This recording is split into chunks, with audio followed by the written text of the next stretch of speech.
Hi guys, नमस्ते। कैसे हैं आप लोग। और आज की वीडियो में मैं बात करने वाली हूँ प्रेगनेंसी के दौरान अगर आपकी डिलीवरी होने वाली है, ये 2-3 महीने के अंदर अगर आपकी डिलीवरी होने वाली है, नवंबर तो चल ही रहा है, दिसंबर, जनवरी, फरवरी, मार्च, बातों का खासकर आप ध्यान रखिए। आज मैं बताने वाली हूँ कि आप नॉर्मल डिलीवरी के लिए क्या कोशिशें कर सकते हैं। ऐसे नॉर्मल और सी सेक्शन तो भगवान के हाथ में होता है और कुछ आपके करने के ऊपर भी होता है कि आप क्या चाहते हैं, इसके ऊपर भी डिपेंड करता है। कई केसेस में सिचुएशंस ऐसा बन जाता है कि सी सेक्शन करवाना ही पड़ता है, चाहे लाख आप कोशिशें कर लेते हैं, लेकिन बहुत कम ऐसे चांसेस होते हैं, बहुत कम लेडीज़ के साथ ऐसा होता है कि मेन टाइम पे कुछ ना कुछ ऐसा सिचुएशंस आ गया, बच्चा के अंदर गंदा पानी चला गया माँ का, या फिर बच्चा ने पॉटी खा लिया। तो ये कम सिचुएशंस में ऐसे होते हैं कि मेन टाइम पे ऐसा हो, लेकिन मैक्सिमम लेडीज़ के साथ अगर आप नॉर्मल डिलीवरी चाहते हैं तो नॉर्मल डिलीवरी ही होता है। एक आध दो लेडीज़ ऐसी होती हैं जिनके साथ ये सिचुएशंस ख़राब होता है, लेकिन बाकी जो हैं उनके साथ जो वो चाहती हैं वही होता है। बहुत लोग तो घर से ही सोच के जाते हैं कि हाँ मुझे सी सेक्शन करवाना है। बहुत लोगों का ऐसा होता है कि नहीं, मुझे नॉर्मल डिलीवरी के लिए ट्राई करना है, शुरू से ट्राई करना है।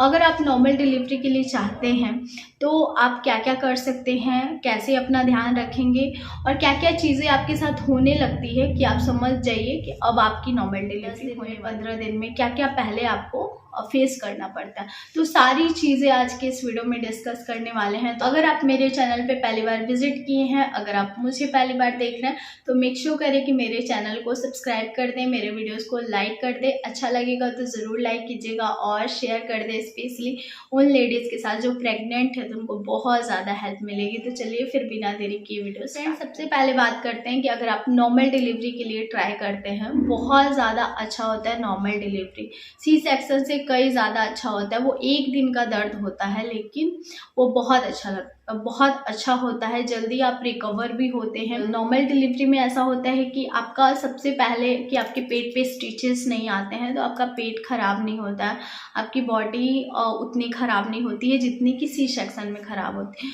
उसमें आपको हेल्प चाहिए होता है। नॉर्मल डिलीवरी में अगर कोई हेल्प नहीं भी करेगा तभी भी प्रॉब्लम होता है, लेकिन सब आप मैनेज कर लेंगे। अपने बच्चे को दूध पिलाना से लेके सब चीज़, किसी की हेल्प नहीं चाहिए आपको। थोड़े बहुत हेल्प 1-2 दिन में ही आप रिकवर होने लगते हैं। अगर आपको स्टिचेस नहीं आया है, स्टिचेस आया है तो डॉक्टर क्रीम देते हैं, लेकिन उसमें भी आप अपने बच्चे की केयर कर सकते हैं। तो मेरे तरीके से बहुत ज़्यादा बेस्ट होता है नॉर्मल डिलीवरी। अगर आपके साथ कोई प्रॉब्लम नहीं है तो आप जानबूझ के सी सेक्शन मत कराइए। थोड़े से 9 मंथ से इतना पेन सह रहे हैं तो वो तो एक दिन का पेन है जो बहुत लेवल का होता है, तो वो तो आप बिल्कुल मतलब बर्दाश्त कर सकते हैं। तो जानबूझ के मत करिए। और सबसे पहला चीज़ जो नेचुरल तरीके से होता है वही बेस्ट है। आप लोग समझ सकते हैं कि नेचुरल चीज़ ही अच्छा होता है। कोई भी चीज़, कोई भी एरिया में हो, नेचुरल चीज़ बेस्ट होता है। आपको सुबह शाम वॉक करना है अपनी प्रेगनेंसी के दौरान। सुबह शाम दोपहर, ये 3 टाइम तो आपको वॉक करना ही है। जैसे ही आप 7, 8, 9 मंथ में पहुंचते हैं, आप ट्राई कीजिए कि आप आधा घंटा तक वॉक कीजिए, लेकिन आधा घंटा तक वॉक आपको लगातार नहीं करना है। आधा घंटा आप 5 मिनट वॉक कर सकते हैं। आपको बहुत ज़्यादा वो लग रहा है, थकान लग रहा है, तो आप 5 मिनट बैठ जाइए, 10 मिनट बैठ जाइए, वापस से आप वॉक करिए, फिर आप थोड़ा देर बैठ जाइए, फिर आप वॉक करिए। इससे क्या होगा कि बच्चा भी एक्टिव रहेगा, आपका पैल्विक एरिया भी स्ट्रांग होगा। मैं नहीं बोलती अगर आप योगा नहीं कर सकते तो ज़रूरी नहीं है कि आप योगा करिए, क्योंकि ये सबके बॉडी पे डिपेंड करता है। बहुत लोगों का बॉडी हैवी हो जाता है। अगर आप स्क्वाट कर सकते हैं तो डेफिनेटली कीजिए, नहीं तो वॉक बेस्ट है। प्रेगनेंसी के दौरान वॉक से अच्छा कुछ नहीं है। अगर आप वॉक कर रहे हैं तो 90% चांसेस होता है नॉर्मल दादी हैं, माँ हैं, नानी हैं, जो भी हैं, हमारे जो हमसे जो बड़े हैं, हमारे जो सीनियर हैं, वो हमको सलाह देते हैं जब आप प्रेग्नेंट होते हैं। आपके भी अगल बगल लोग सलाह देते हैं कि आप घी पीजिए, आप खजूर खाइए, आप गर्म चीज़ें खाइए, तो बच्चा जल्दी से फिसल के नीचे आएगा। इन बातों में कितनी सच्चाई है इसका कोई साइंटिफिक रीज़न नहीं है, ये कोई डॉक्टर नहीं मानते हैं, लेकिन हमारे घर में बोला जाता है। अगर आप पी सकते हैं तो इसका कुछ वो नुकसान भी नहीं है। घी का क्या ही नुकसान होगा, दूध का क्या ही नुकसान होगा। अगर आपका वेट पुट ऑन ज़्यादा है तो ज़्यादा मत पीजिए, एक टाइम पीजिए। अगर आपका वेट मेंटेन्ड है तो आप 2 टाइम घी ले सकते हैं, इसका कोई नुकसान नहीं है। अब देखिए कि घी का क्या नुकसान है, और बोला भी जाता है कि हेल्दी होता है, तो डेफिनेटली आप मूड स्विंग होता है उस टाइम पे, डिलीवरी के टाइम पे बहुत ज़्यादा मूड स्विंग होता है।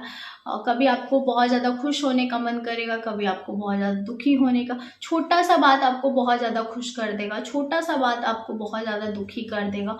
कुछ अगर आप ऐसा देख रहे हैं तो अपना इमेजिनेशन आप बहुत ज़्यादा सोचने लग जाएंगे, इसका उल्टा क्या होगा, इसका सीधा क्या होगा, अच्छा ये ऐसे है तो वो वैसे।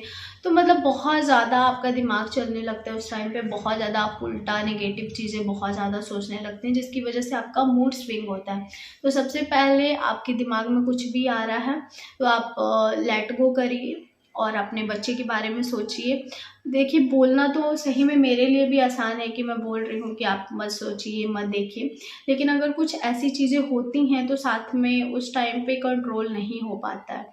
लेकिन तभी भी मैं बोलूँगी कि उस टाइम पे सोचिए कि 1-2 महीना के लिए कंट्रोल करना, उसके बाद मेरा बच्चा जब बाहर आ जाएगा तो मैं सबको बताऊँगी, सबको बोलूँगी मैं।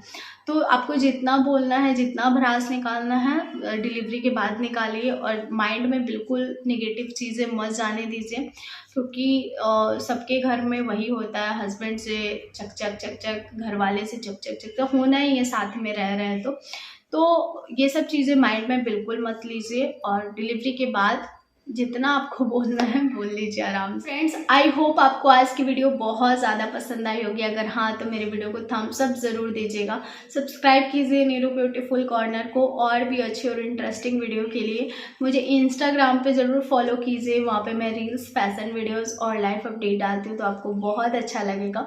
तो चलिए फिर मिलते हैं एक नए और इंटरेस्टिंग वीडियो के साथ, तब तक के लिए बाय फ्रेंड्स, लव यू।